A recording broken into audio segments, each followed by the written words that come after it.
नमस्कार विद्यार्थियों, मैं प्रमोद शर्मा। जैसे कि YouTube के माध्यम से हम राजस्थान के अंदर जो भी भर्ती परीक्षाएं हैं उनसे संबंधित और सेंट्रल गवर्नमेंट से संबंधित जो भी एग्जाम्स हैं उसमें जो जनरल साइंस आती है उससे संबंधित टॉपिक हम डिस्कस कर रहे हैं, जिसमें हमने जैव प्रौद्योगिकी बायोटेक्नोलॉजी कल से थोड़ी सी स्टार्ट की थी और आज हम उसको विस्तृत रूप में फिर अध्ययन करेंगे और ये कई वीडियो के माध्यम से मैं आप तक उपलब्ध करवा दूंगा। कोशिश मेरी ये रहेगी कि भी पूरे कंटेंट जो है वो आपको एक वीडियो में भी मिल जाए, तो हम मैराथन भी इसके लेके आएंगे। तो आज जो हम शुरू करने वाले हैं वो जो कल का टॉपिक था उसी को आगे लेके चलते हैं। बायोटेक्नोलॉजी, जैव प्रौद्योगिकी। जैव प्रौद्योगिकी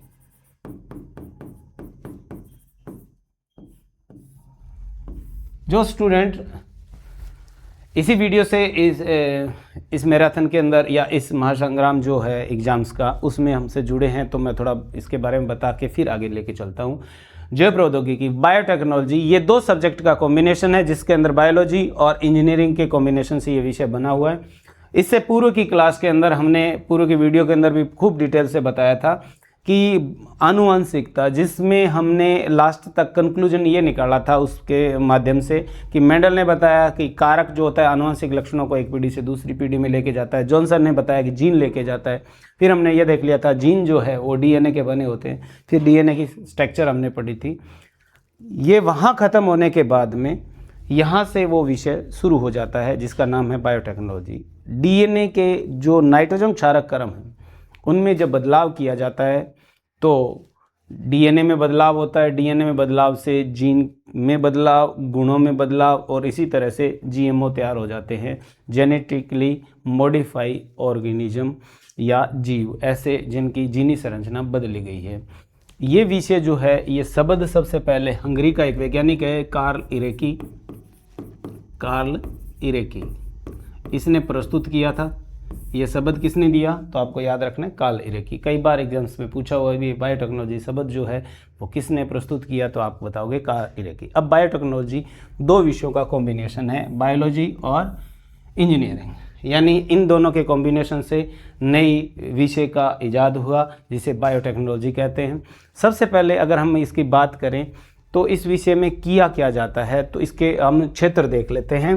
क्षेत्र की बात करें तो ये पादप जगत में पूर्ण रूप से लागू होता है, जगत में पूर्ण रूप से लागू होता है। जीव जंतुओं में भी पूर्ण रूप से लागू होता है, जंतुओं में, इन दोनों के अंदर तो ये पूर्ण रूप से लागू होता है। परंतु मनुष्य के लिए अगर हम बात करें, मनुष्य के लिए, तो मनुष्य के लिए केवल चिकित्सा के क्षेत्र में इसका यूज किया जाता है। तो ये इसके सेक्टर हो गए। परंतु इसके साथ में एक कंडीशन है कि जो भी आप इस बायोटेक्नोलॉजी के माध्यम से इनका यूज इनमें करोगे तो ये जो उपयोग है वो मानव उपयोगी होने चाहिए, मानव उपयोगी होने चाहिए। प्रकृति के साथ में कोई छेड़खानी नहीं करनी है आपको, प्रकृति के साथ छेड़छाड़ नहीं करनी।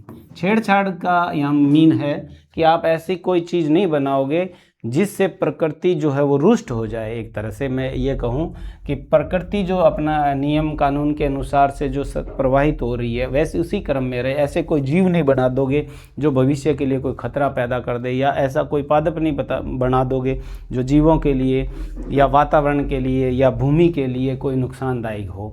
इन चीज़ों का भी विशेष ध्यान रखना है।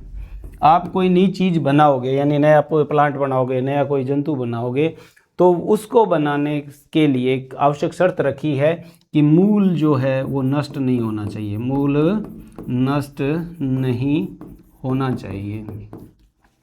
इसमें आप जो भी मटेरियल या जो भी प्लांट या जो भी जीव जो यूज करोगे अनुसंधान के लिए, तो उसमें आपको याद ये रखना है कि प्रकृति का विदोहन नहीं करना है आपको, प्रकृति का विदोहन नहीं करना। तो ये कुछ इसके सेक्टर आ जाते हैं। अब अगले बात करें हम तो इसके अंदर क्या है कि सबसे पहले यूएनओ, जो संयुक्त राष्ट्र संघ कहते हैं, जिसे संयुक्त राष्ट्र संघ, इस संघ ने पूरी दुनिया के अंदर 2 केंद्र स्थापित किए हैं। पहला केंद्र जो है वो तो ट्रिएस्टे इटली के अंदर, ट्रिएस्टे इटली में, और दूसरा केंद्र जो है वो नई दिल्ली भारत में स्थापित किया है। तो आप याद रखोगे कि यूएनओ के द्वारा जो संचालित जो 2 केंद्र है वो 2 है, एक ट्रिएस्टे और एक इटली। मैं आप यूँ मान के चलिए स्लाइड ही प्रस्तुत कर रहा हूँ और यही विभिन्न एग्जाम्स के अंदर प्रश्न पूछे जा रहे हैं। तो आपको याद रखना है कि संयुक्त राष्ट्र संघ द्वारा स्थापित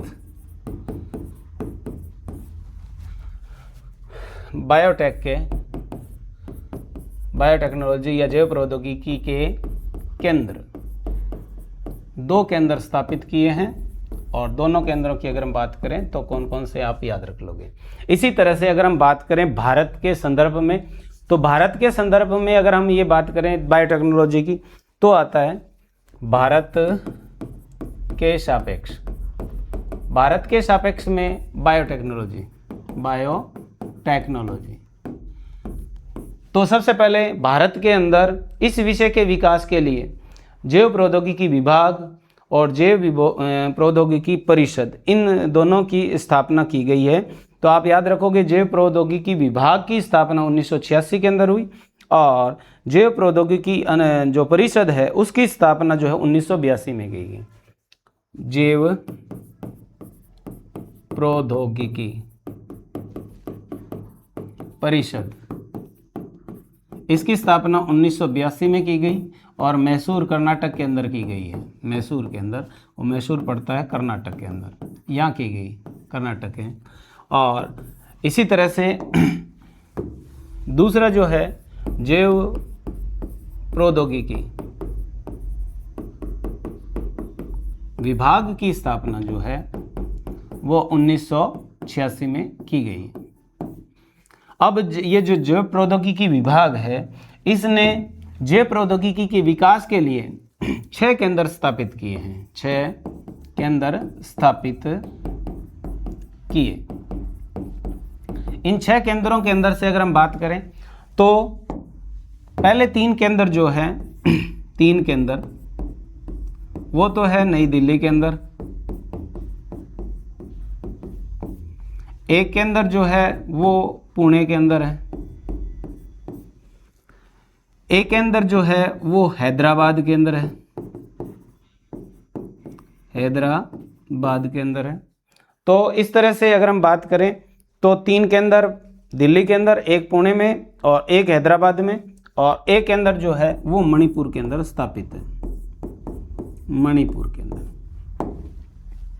अब आपको याद ये रखना है कि ये जो टोटल 6 केंद्र हैं, इन 6 केंद्रों के अंदर से जो आप हैदराबाद वाला है वो याद रखना है आपको। ये डीएनए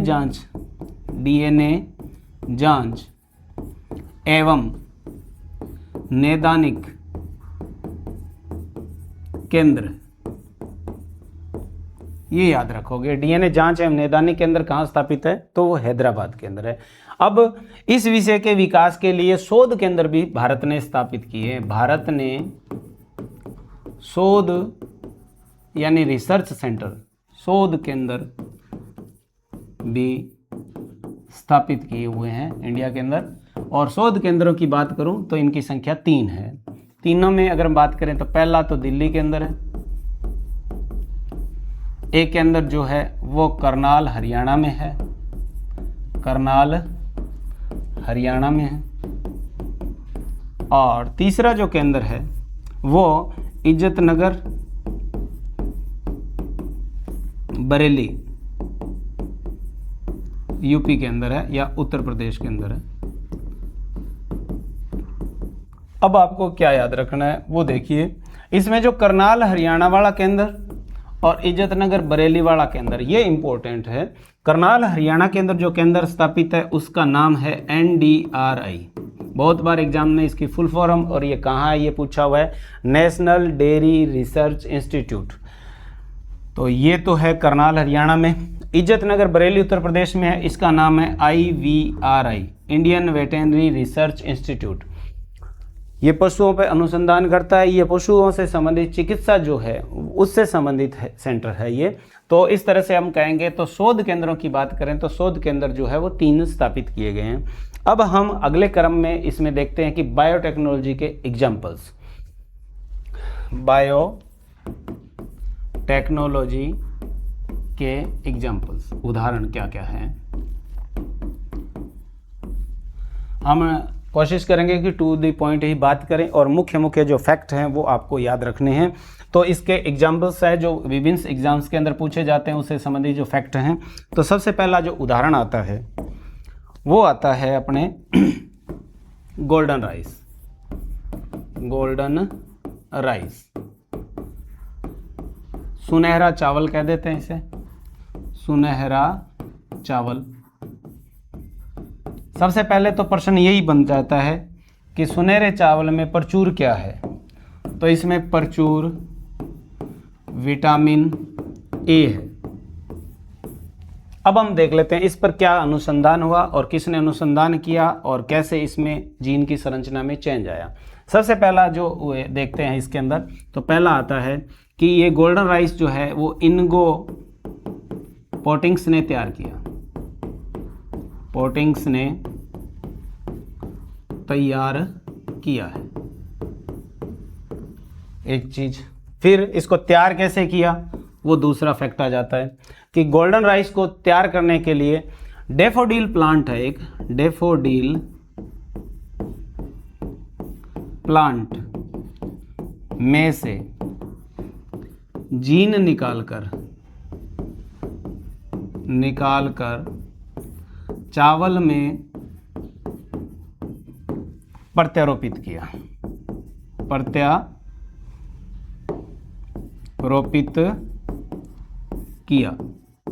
अब बात कर लेते हैं कि ये जीन जो है वो क्या काम करता है। तीसरा फैक्ट आ जाएगा, ये जीन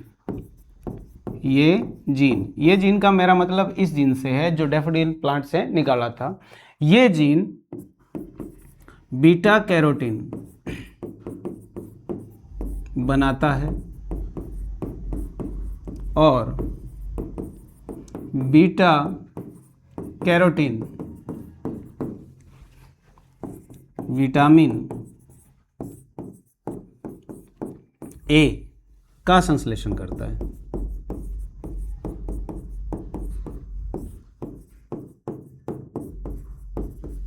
अतः चावल जो है वो कहलाया गोल्डन राइस।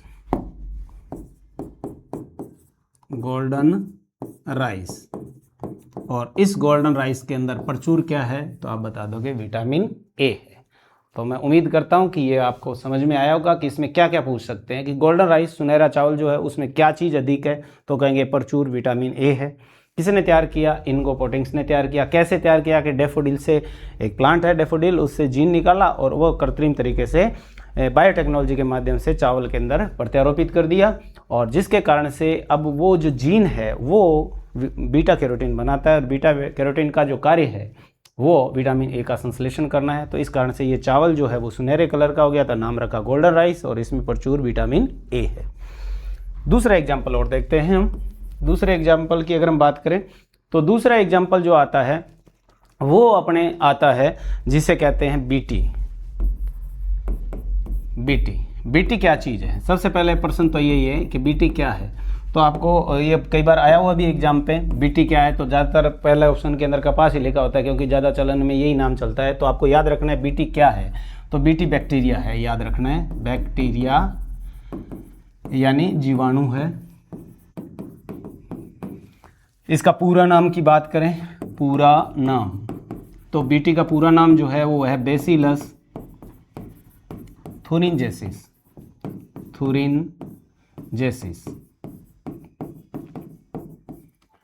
अब क्या किया वैज्ञानिकों ने बायोटेक्नोलॉजी के माध्यम से ये जो बीटी है इस बैक्टीरिया को यानी बेसिलस थुरिनजेसिस को इसे कपास के भ्रूण में कपास के भूरण में, यानी कपास का जो बीज है उसके अंदर, ठीक है, कपास के भूरण में प्रत्यारोपित किया गया, प्रत्यारोपित किया।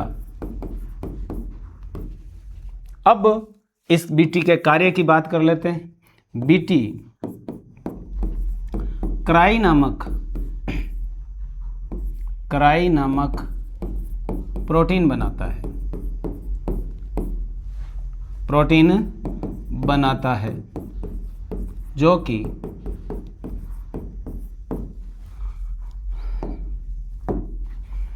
रस चूसने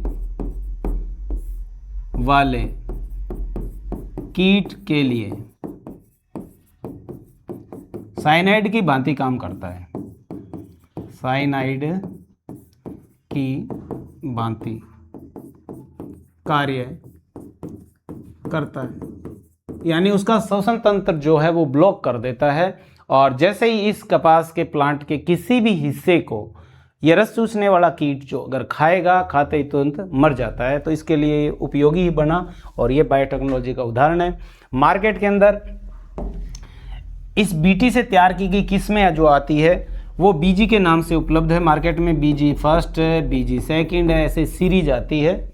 और आप ये याद भी रखोगे साथ में कि ये बीटी की जो सबसे पहले किस्में है वो कहाँ से तैयार की गई, तो महाराष्ट्र की महको कंपनी है, महाराष्ट्र की महको कंपनी है कोई बीज की, उसने तैयार की है। और उसने जो वैरायटियाँ निकाली है वो मैक के नाम से निकाली है। किसमें, तो मैक के नाम से मैक की सीरीज चलाई है इन्होंने। जैसे मैक 12, मैक 162, मैक 12 है, मैक 162 है, मैक 184 है। इस नाम से ये किस्में जो है मार्केट के अंदर आई। सबसे पहले अडॉप्ट किसने किया, तो आप याद रखोगे महाराष्ट्र ने इसे अडॉप्ट किया है।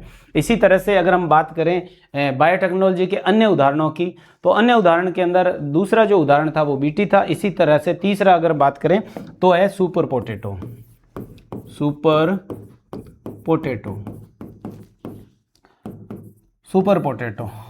अब इसके अंदर बायोटेक्नोलॉजी से क्या परिवर्तन लाया गया, तो ये जो सुपर पोटैटो है उच्च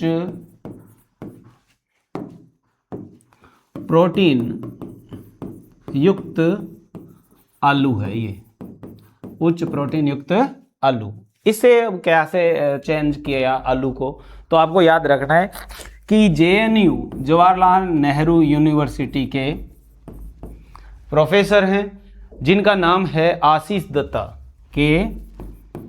आशीष दत्ता ने तैयार किया। तो अब उन्होंने तैयार कैसे किया उसका भी देख लेते हैं हम। अब हम जो भी उदाहरण पढ़ रहे हैं तो आप देखिए ये सारे के सारे मानव उपयोगी है, प्रकृति के साथ में कोई छेड़खानी नहीं की गई और किसी तरह का अन्य जो वातावरण है, जीव जंतु है, भूमि पर नेगेटिव प्रभाव भी इनका नहीं है।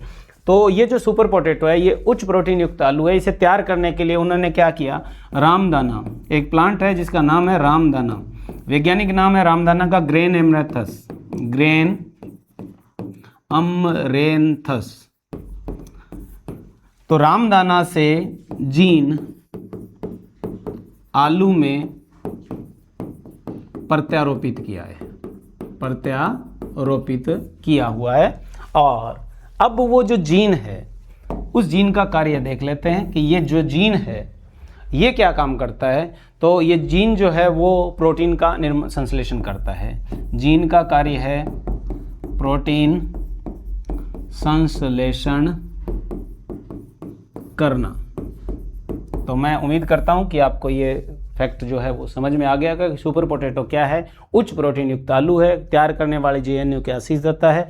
कैसे तैयार किया, रामदाना से इन्होंने तैयार किया। इसी तरह से अगला उदाहरण हम देख लेते हैं, चौथा, फ्लेवर सावर टमाटर। सावर टमाटर जो ये एग्जाम्पल है यही एग्जाम्स के अंदर बार बार पूछे जा रहे हैं। तो फ्लेवर सावर टमाटर जो है उसमें कौन सा गुण डेवलप हुआ है बायोटेक्नोलॉजी के माध्यम से, तो फ्लेवर सावर टमाटर के अंदर भंडारण क्षमता बढ़ाई है, भंडारण क्षमता बढ़ाई है, बढ़ाना, या यूँ कह सकते हैं इसमें इस टमाटर की जो भंडारण क्षमता है वो 15 दिन तक की है। एक सामान्य टमाटर जो है वो 5 से 6 दिन के अंदर पिलपिला होकर ख़राब हो जाता है, उसकी स्किन जो बाहर की होती है वो सॉफ्ट होती है और खाने योग्य वो नहीं रहता। बायोटेक्नोलॉजी के माध्यम से टमाटर की जो बाहर की स्किन है इसे टाइट किया गया है और जिससे इसकी भंडारण क्षमता बढ़ गई। टाइट करने के लिए जो जीन काम में लिया वो है पॉलीग्लाइकोयूरिनेज जीन। जीन का नाम आपको याद रखना है, जीन का नाम है पॉलीग्लाइकोयूरिनेज जीन, इसका इस्तेमाल किया गया और इस जीन के कारण से इसकी भंडारण क्षमता जो है वो बढ़ गई है। तो ये फ्लेवर सावर टमाटर है। इसके बाद में अगला उदाहरण जो आता है 5वां, वो है टीपीए। तो टीपीए की अगर हम बात करें तो टीपीए का पूरा नाम आता है tissue plasminogen activator. Tissue plasminogen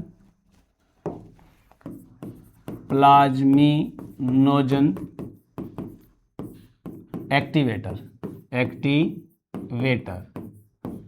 तो ये तो हो गया टीपीए का पूरा नाम। अब टीपीए क्या है एक्चुअल में, तो आपको ये याद रखना है कि ये स्ट्रेप्टोकाइनेज एंजाइम से तैयार किया गया है। इसे तैयार किसे किया गया? स्ट्रेप्टोकाइनेज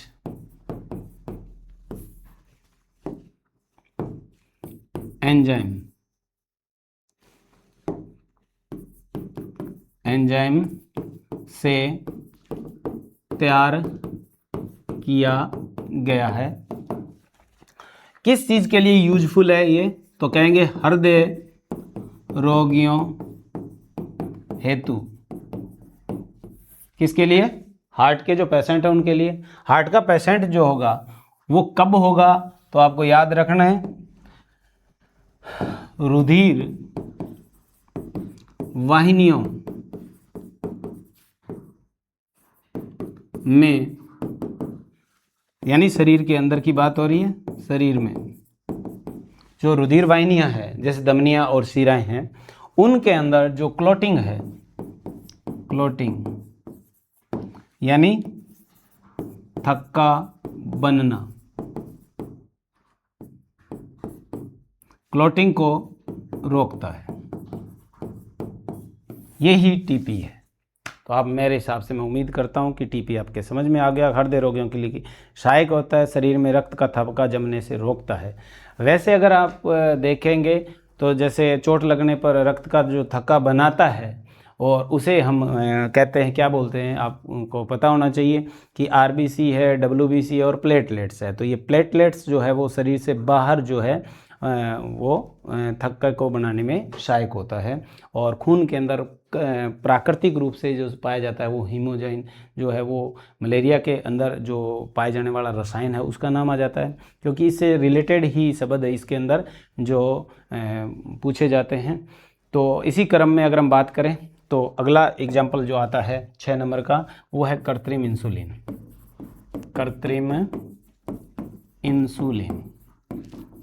कृत्रिम इंसुलिन की बात करें तो इसमें देखिए सबसे पहले इसका जो कृत्रिम इंसुलिन तैयार किया उसका नाम है ह्यूमुलिन। तो आपसे पूछ लेंगे बताइए ह्यूमुलिन क्या है, तो आपका आंसर हो जाएगा कृत्रिम इंसुलिन है। इसे तैयार करने वाले जो है वो कौन है? तो कहेंगे अमेरिका की एली लिली कंपनी ने तैयार किया है।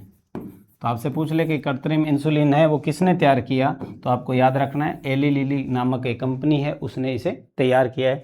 फिर बात आती है कि कृत्रिम इंसुलिन का कार्य क्या काम करता है, तो आपको याद रखना है कि ये शरीर के अंदर जो है ग्लूकोज के स्तर को कम कर देता है, ग्लाइकोजन के अंदर कन्वर्ट कर देता है, या यूँ कह सकते हैं कि ये जो है वो जो एक रोग होता है शुगर या डायबिटीज़ जिसे मधुमेह भी कहते हैं उसके लिए उपयोगी है ये। तो आप मधुमेह रोगियों के लिए उपयोगी है ये। तो मानव के लिए चिकित्सा के अंदर इसका यूज हुआ है। इसी तरह से अगर हम देखें अगला उदाहरण देखते हैं, 7वां, मानव निर्मित जीवाणु। मानव निर्मित जीवाणु, तो देखिए मानव निर्मित जीवाणु की अगर हम बात करें तो मानव निर्मित जीवाणु के क्या फैक्ट आते हैं। मानव निर्मित जीवाणु का नाम है सुपरबग। सुपरबग, इसी तरह से इसका वैज्ञानिक नाम अगर देखें तो सुपरबग का वैज्ञानिक नाम जो होता है वो होता है स्यूडोमोनास मोनास पुटिडा। तीसरा, दुनिया का पहला जीव जिसका पेटेंट हुआ। नेक्स्ट है, इसे तैयार किया किसने, तो डॉक्टर आनंद मोहन चक्रवर्ती। आनंद मोहन चक्रवर्ती ने इसे तैयार किया है। इसी क्रम में देखें कार्य इसका, तो ये जो है वो क्या काम करता है, तेलीय अपशिष्टों का अपचयन करता है ये, या उन्हें पचा देता है। तो वातावरण के अंदर जो है वो शुद्धता आती है, वातावरण शुद्ध हो जाता है। कि तेलीय अपशिष्ट नॉर्मली किसी से अपघटित नहीं होते हैं। ये मानव निर्मित एक जीव है या जीवाणु है और बैक्टीरिया है जिसका नाम है, सामान्य नाम तो है सुपरबग और वैसे इसे कहते हैं स्यूडोमोनास पुटिडा। स्यूडोमोनास पुटिडा कहते हैं। दुनिया का पहला जीव है जिसका पेटेंट हुआ है, डॉक्टर आनंद मोहन चक्रवर्ती ने इसे तैयार किया है। ये तेलीय अपशिष्टों का अपचयन करता है और ये आनंद मोहन चक्रवर्ती जो है वर्तमान में यूएसए के नागरिक हैं, ये भी याद रखोगे। तो ये था अगला उदाहरण। इसी क्रम में हम आगे देखते हैं DNA finger printing. DNA finger printing. DNA finger printing पर चर्चा करें तो क्या चीज़ होती है। सबसे पहले अगर हम देखते हैं इसको विकसित किसने किया, ये इसे डेवलप करने वाले जो साइंटिस्ट है वो कौन है, तो कहेंगे अलेक जेफरी। अलेक जेफरी ये वो वैज्ञानिक है जिन्होंने सबसे पहले इस तकनीक का विकास किया था 1984 के अंदर। 1984 में अलेक जेफरी ने तैयार किया, या डीएनए जांच जो है वो किसने प्रारंभ की, तो कहेंगे अलेक जेफरी ने। नेक्स्ट बात करें भारत में। भारत में इस पर सर्वाधिक कार्य किया डॉक्टर लाल जी सिंह ने। भारत में इस पर कार्य करने वाले साइंटिस्ट है वो है डॉक्टर लाल जी सिंह। नेक्स्ट बात करें अपने डीएनए जांच, इन्हीं के प्रयासों से, इन्हीं का मतलब यहाँ मेरा डॉक्टर लालजी सिंह से है कि भी डीएनए जांच इन्हीं के प्रयासों से भारत में विकसित हुई और हैदराबाद में प्रयोगशाला, अभी हमने थोड़ी देर पहले बात करी थी, हैदराबाद में प्रयोगशाला स्थापित हुई।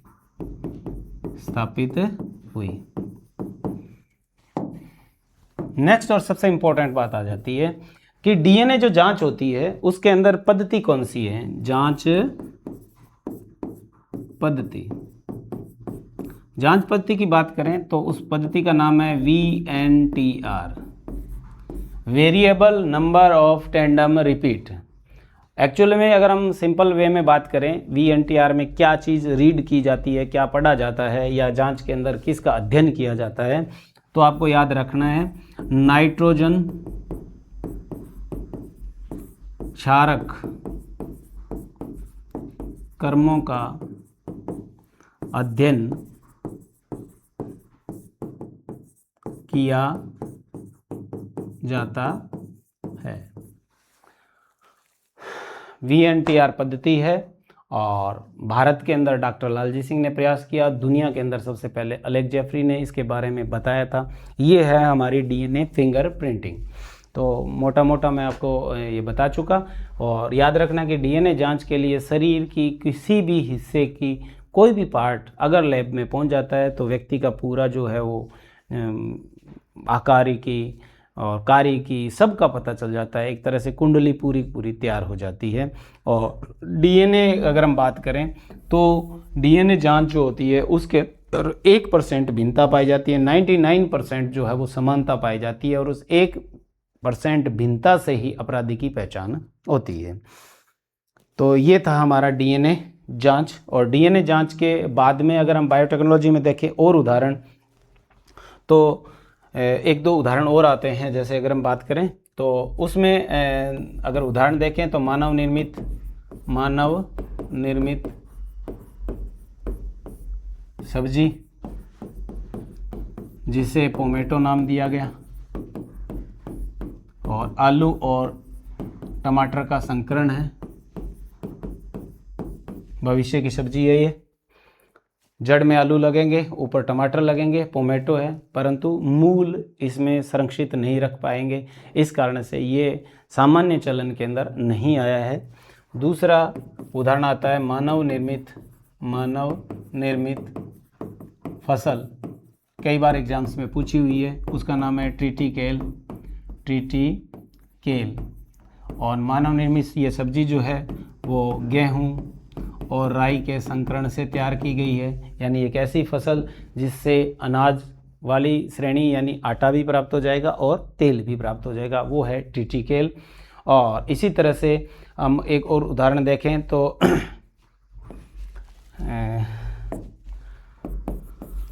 मानव दूध की गुणवत्ता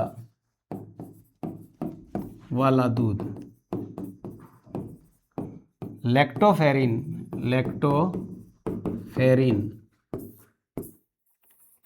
जीन द्वारा, यानी ये जो जीन है इसे कृत्रिम तरीके से गाय के अंदर प्रत्यारोपित किया गया और गाय तैयार की है जिसमें ये लैक्टोफेरिन जीन होता है। तो मानव दूध की गुणवत्ता जो है वो गाय के दूध में इस तकनीक के द्वारा की गई, और ये जीन जो है वो प्रतिरोधी क्षमता विकसित करता है, प्रतिरोधी क्षमता, यानी रोगों से जीवन में लड़ने की क्षमता जो है वो प्रतिरोधी क्षमता है। तो इससे जो गाय तैयार की गई है उस गाय का जो नाम रखा गया है वो रोजी है। गाय का नाम क्या रखा गया, तो आपको याद रखना है रोजी। तो इस तरह से ये कुछ उदाहरण थे बायोटेक्नोलॉजी के जो हमने पढ़े। अब हम बायोटेक्नोलॉजी के अंदर और देखते हैं क्या प्रयास या क्या कार्य हुए हैं, तो क्योंकि कार्यों से संबंधित ही पेपर के अंदर प्रश्न पूछे जाते हैं। तो हम देखते हैं अगला जो आता है वो है क्लोनिंग।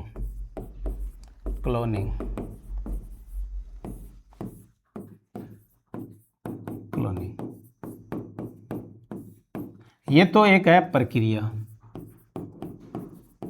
और इससे जो जीव तैयार होगा, जीव, उसको कहते हैं क्लोन।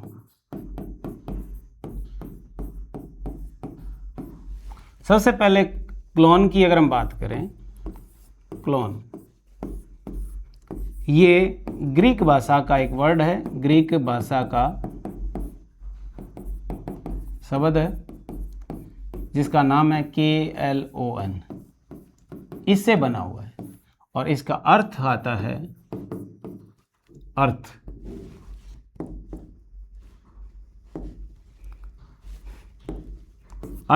आता है ब्रांच या शाखाएं। दुनिया के अंदर सबसे पहले जो इस क्लोन की बात करें तो स्कॉटलैंड फ्रांस का देश है, तो स्कॉटलैंड की रासलिन नामक एक संस्था है, रासलिन नामक संस्था के डॉक्टर इयान विलमुट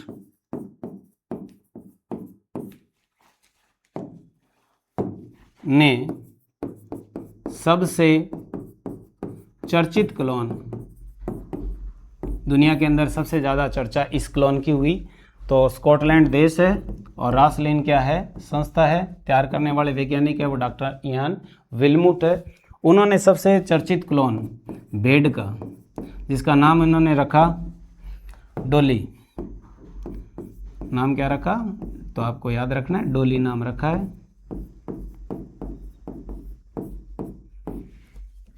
चर्चित क्लोन कौन सा तैयार किया, डोली।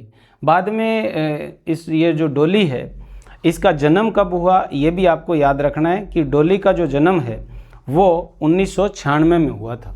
आपको याद रखना है जन्म कब हुआ, 96 के अंदर, 1996 में। और याद रखना है कि इसकी मृत्यु कब हुई, तो मृत्यु हुई इसकी 2003 में, मृत्यु हुई 2003 के अंदर।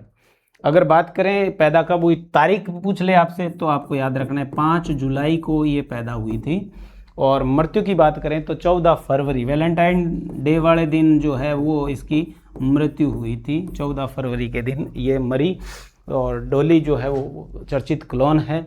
और इस डोली से 2 क्लोन और तैयार किए गए, जिसमें पोली और मोली 2 नाम और हैं। इस डोली से तैयार किए गए क्लोन हैं, 2 क्लोन और तैयार किए गए इससे से, एक का नाम है पोली और एक का नाम है मोली। ये भी 2 क्लोन तैयार किए गए हैं, वो डोली से क्लोन है। अब हम बात कर लेते हैं और क्लोन के क्या उदाहरण है, या ये जो है इन्होंने कैसे तैयार किया वो थोड़ा सा हम समझ लेते हैं। क्लोन की प्रक्रिया, क्लोनिंग की प्रक्रिया, प्रोसेस कैसे किया इन्होंने।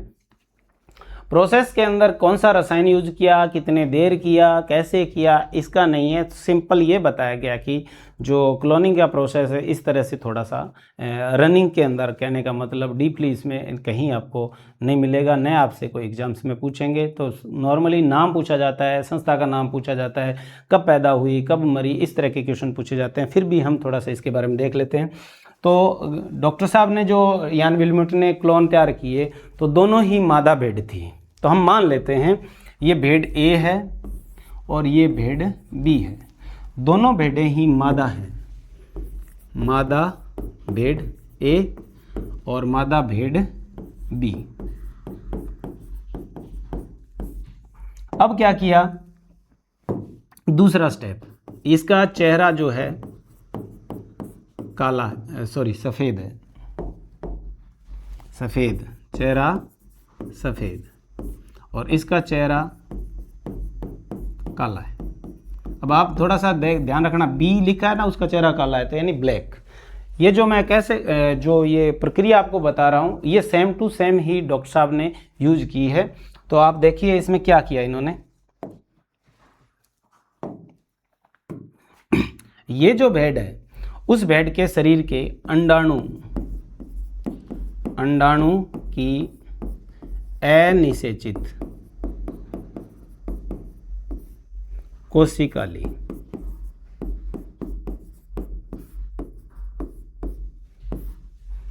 अंडाणु की अनिषेचित कोशिका। और जो ये बी थी भेड़, इसके अंदर जो है वो अयन की कोशिका ली गई। यानी प्रयोग के लिए मादा भेड़ बी जो थी उसकी तो अयन की कोशिका ली, और ए भेड़ जो थी उसकी अंडाणु की कोशिका ली, और अंडाणु अनिषेचित थे। सपोज करिए कि ये जो है कोशिका है दोनों तरफ की, और इस कोशिका के अंदर ये केंद्रक है और इधर ये केंद्रक है। प्रयोग के लिए इसका केंद्रक लिया, यानी ए भेड़ जो थी उसका तो अनुसंधान के लिए लिया केंद्रक, और इस केंद्रक को बाहर निकाला और डिस्ट्रॉय कर दिया। और इसके लिए जो हम बात करें क्या लिया, तो केंद्रकहीन कोशिका ली। अब हम प्रयोग को इधर आगे देख लेते हैं। तो आगे क्या किया इन्होंने कि इसका तो केंद्रक लिया, ये तो केंद्रक है ए बेड का, और बी बेड की जो है वो कोशिका ली, ये कोशिका है, केंद्रकहीन कोशिका। ये ए बेड है और ये बी बेड है। मेरे हिसाब से आप समझ गए होंगे। अब कृत्रिम तरीके से कोशिका तैयार की तो मतलब ये होगा, ये केंद्रक हो गया। फिर इससे क्या किया, भूरण बनाया, भूरण, इसका विभाजन और विभाजन से फिर क्या बना, विभाजन से बने उत्तक और उत्तक से क्या बना, भूरण। ये याद रखना है आपको। और इस भूरण को, कृत्रिम भूरण जो प्रयोगशाला में बना, इस भूरण को बी के गर्भाशय में रखा, बी भेड़ के गर्भाशय में रखा। अब ये जो भेड़ है जिसके गर्भाशय में इसे रखा गया है उसे कहते हैं सैरोगेट मदर, सैरोगेट मदर, स्थानापन्न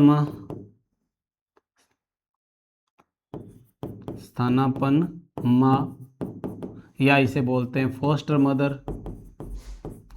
ये नाम भी आपको अच्छे से याद रखना है। फोस्टर मदर, किराए की कोख आदि नामों से जाना जाता है। यानी फोस्टर मदर, स्थानापन्न माँ या किराए की कोख, ये क्या होता है, तो कृत्रिम तरीके से भ्रूण तैयार करके जिस भी मादा के गर्भाशय में रखा जाता है उसे फोस्टर मदर या स्थानापन्न माँ या किराए की कोख या स्थानापन्न माँ, सैरोगेट मदर के नाम से जानते हैं। अब जब इसका विकास जो हुआ, निर्माण तो बाहर किया परंतु विकास जो हुआ इस मादा भेड़ के शरीर के अंदर हुआ। विज्ञान ने इतनी प्रगति अभी तक नहीं करी कि भ्रूण का जो विकास है वो प्रयोगशाला में कर सके। उसके करने के लिए माता का गर्भाशय आवश्यक है। जब इससे जीव पैदा हुआ, लगभग भेड़ का जो गर्भकाल होता है 150 से लेकर 152 दिन का होता है। जब वो बच्चा पैदा हुआ तो इस बच्चे का नाम इन्होंने रखा था, वो था डोली। अब आपका प्रश्न ये आता है कि ये जो डोली है इसका जो चेहरा था वो सफ़ेद था। ये भी याद रखना है, चेहरा सफ़ेद था। तो आपको इस बात को भी याद रखना है कि आनुवंशिक लक्षण जो आते हैं वो जीन से आते हैं और केंद्रक जो है वो ए भेड़ का लिया था। इस कारण से गुण सारे के सारे किसके आए थे, जो ए भेड़ है उस वाले गुण आए थे और फिर इससे पोली और मोली और क्लोन भी तैयार किए गए। तो ये थी हमारी क्लोनिंग की प्रक्रिया।